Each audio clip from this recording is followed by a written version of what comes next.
And Mike, obviously we're delighted that you're here. As a young man that served as a United States Marine and United States Army officer, you come not only well qualified, but with the hopes and prayers from people who are here for you to speak for so many people.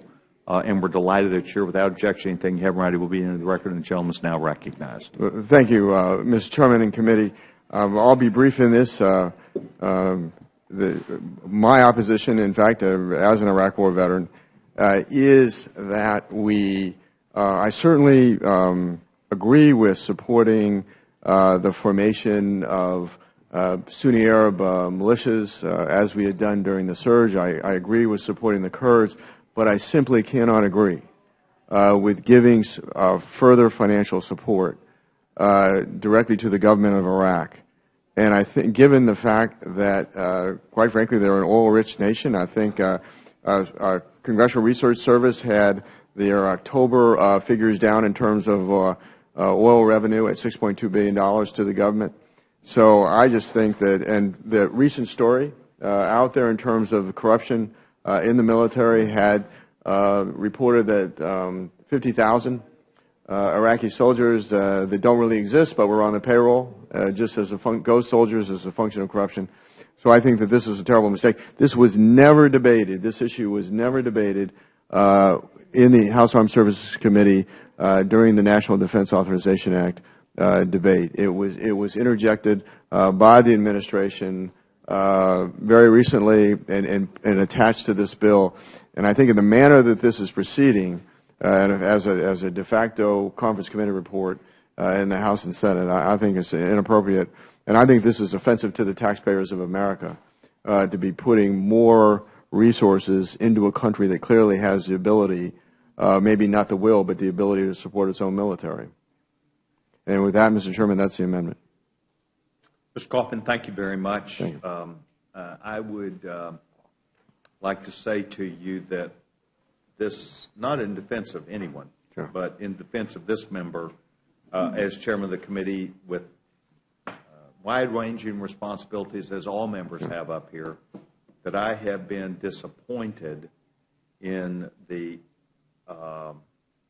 what I believe is a collaboration between all the entities, meaning the White House, meaning the State Department, meaning the Pentagon on this issue, and probably in defense of what led us up to today. I was hopeful that we would have an answer back that was straightforward from the administration about a clear pathway, and it reinforces to me once again how difficult things are if people don't accept the real offer that we gave them last time as we were reprogramming money. And I want to thank you for coming up here. You've been before you came here, several other members, very thoughtful members, came and said very similar things to what you said, that the debate is important, that hearing and us concluding where we should be is very important, and I want to thank you. Thank you, Mr. Chairman. You'll need to stick around for a minute because we have other committee members that, because when you agree to be a witness, you have to agree to take their questions too. I would defer, come to the gentleman from Oklahoma and ask if he would wish to be recognized. Thank you, Mr. Chairman. Just take a second. I just want to thank my friend, who's a very thoughtful, very able member, but has a special credibility because of your exceptional service to our country. When you talk about these events, the reality is you not only bring the expertise of the committee, but you bring a lifetime of service and commitment to the United States of America. So I thank my friend very, very much for taking the time, and much more profoundly for all he's done for all of us for many, many, many years. Thank you, Mr. Cole. I'd consider that very favorable, what he just said. Mrs. Slaughter? I would be happy to vote for your amendment here and on the floor. I can't imagine even thinking about rearming people who, do you have any idea how many billions of dollars worth of American equipment they threw away that were picked up by ISIS and are now shooting at everybody else? Any idea of that kind of money? No, I did. Well, I don't want to see it again. Thank you. Yes, ma'am. Gentleman yields back to time. Gentleman from Georgia, does not seek time. The gentleman from Massachusetts. Recognized. I too want to say that I appreciate you being here, and I agree with your amendment. I hope we can vote on it in committee and on the floor. And, you know, I'm tired of the Iraqi government treating the United States people like we're cheap dates. I mean, basically, they just ask for money. I mean, and I read that article as well, that all these ghost soldiers, the corruption. I can't get money for a bridge in my district, but you know we can pay for ghost soldiers in Iraq, and I think people are getting sick and tired of it, and that's why we need a debate on the floor, and that's why we ought to be voting on these things. And we can blame the administration, we can blame the State Department and the Defense Department and everybody else we want, but at the end of the day, it is our constitutional responsibility to debate these issues and to have a say on it, and we have neglected that responsibility now for several months, and you know, we could fix this here and now. We could have this debate, and I hope that we do. But I thank the gentleman for bringing this to our attention. The gentleman yields back his time. Does any other Republican member? Seeing none. Mr. Chairman. Judge, you're now recognized. Very briefly, Mr. Coffman. Thank you. Let me ask you. The $6.2 billion figure in oil revenue that you spoke about, over what period of time was that $6.2 billion?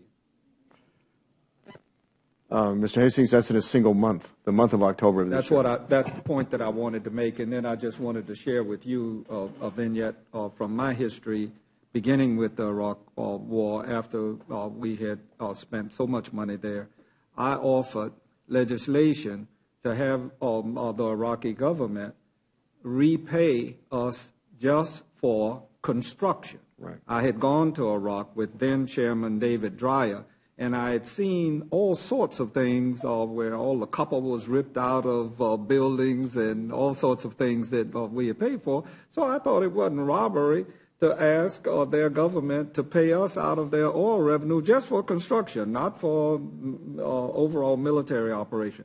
The parliamentarian at that time informed me that I could not bring that legislation for the reason that you cannot cause an indebtedness of a sovereign. I still find it mystifying, but I just want you to know that previous to your coming here, someone else has been on that because they've had multi-billions of revenue, and there's no excuse for us to give them another dime. I agree. I see no one else has a question, but I have one. Sure. And I only mean this in fairness. I'll look at Mr. McGovern when I say this. Is this being debated at all in the United States Senate? Is it a debate? Is the debate taking place? I'm aware of this over here. I'm aware of this from my colleagues. I'm aware of this from my friends. I'm aware of this from people who I agree with. I'm aware of it from people I disagree with.